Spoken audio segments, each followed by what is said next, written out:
L'étang Gungnam-ji est le plus ancien étang de palais de Corée actuellement connu. Non seulement son historique de construction est clairement connu, mais c'est aussi une relique importante qui donne un aperçu de l'aménagement paysager de Baekje, la technologie et le niveau de la culture taoïste. En particulier, on dit que les techniques d'aménagement paysager de l'étang Gungnam-ji est devenu connu au Japon et est devenu l'origine du japonais aménagement paysager, comme confirmé dans Nihon Shoki. Bien que la taille et la structure exacte de l'étang Gungnam-ji n'ont pas été révélées, il est prévu qu'en fonction des résultats des futures fouilles, il deviendra un site standard de recherche sur le paysage histoire en Asie de l'Est. Buyeo était la capitale de Baekje, l'un des anciens États de Corée. Je vais vous présenter le système politique de Buyeo en Corée. Buyeo était un pays avec des organisations avancées et des systèmes, y compris des palais, des châteaux, des entrepôts, et les prisons.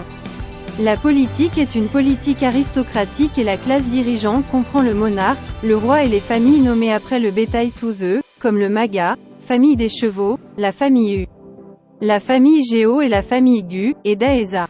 Il y avait des postes officiels pour les nobles, comme celui de messager. Concernant les noms des postes gouvernementaux, il y a des critiques dans Manchurian New selon lesquelles les noms de le bétail étaient inclus dans les noms des postes gouvernementaux, c'est dû à l'ignorance des Chinois. En outre, la région était divisée en 4 grands districts, ou des régions appelées Sachuldo, également connues sous le nom de Sagado. Et des empereurs tels que Mark et Uga prirent chacun en charge une partie de chaque région. Les plus grandes zones de l'île Sachul comptaient des milliers de ménages. Et les plus petits avaient des centaines de ménages. La classe gouvernée, le peuple, était appelé peuple de la classe inférieure. Et ils étaient traités comme des esclaves parce qu'ils devaient fournir diverses fournitures de travail et de fournitures à la classe dirigeante. Ils n'ont pas participé directement à la guerre, mais étaient responsables de l'approvisionnement en nourriture et du transport matériaux. À cette époque, les nobles étaient le centre et rassemblaient des gens ordinaires avec des armes équipées dans chaque maison pour participer à la guerre. Les Homins étaient des gens riches appartenant à la classe inférieure qui possédaient un certain degré de pouvoir et constituaient une classe semblable aux Yeomen en Angleterre. À en juger par cela, Buyeo semble avoir été une société féodale. Société. Ang Buyeo ay isang makasaysayang lungsod kung saan ang kultura ng Songgukri, na kumakatawan sa Bronze Age, namumulaklak ng humigit kumulang 2,500 taong nakalipas.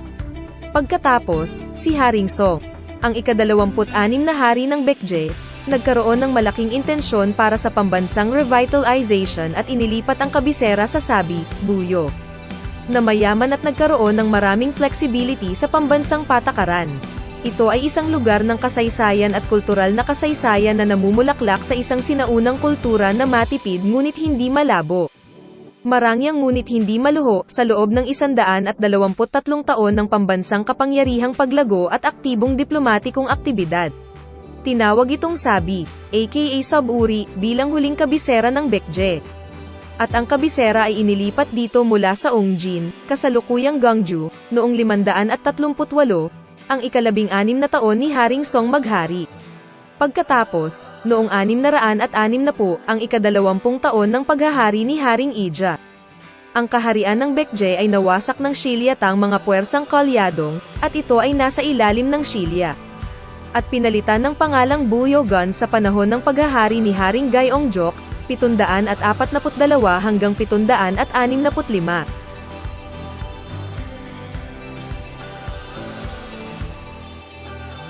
Buyeo était la capitale de Baekje, l'un des anciens États de Corée.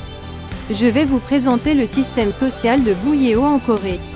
Au moment du mariage, il y avait une coutume d'envoyer vaches et chevaux de la maison du marié à celle de la mariée maison comme argent de mariage.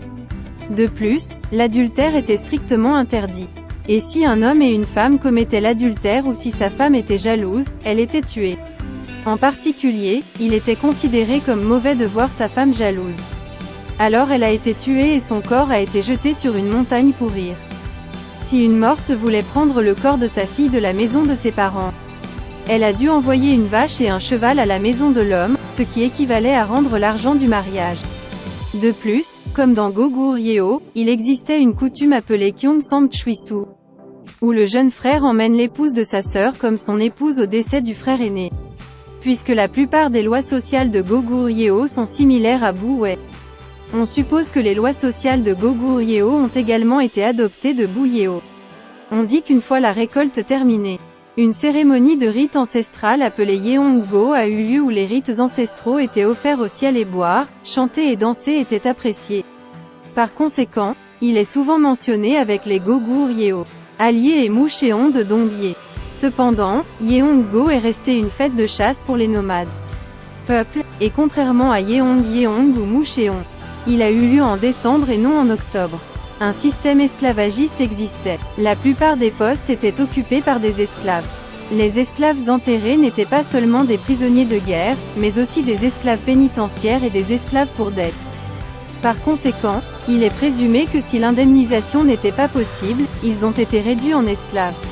Selon les lois de Bouye, les meurtriers étaient tués et leurs familles sont devenues esclaves. Et si quelqu'un volait quelque chose à quelqu'un d'autre, ils ont dû payer 12 fois l'indemnité. Cette compensation multipliée par 12 était la même pour Goguryeo.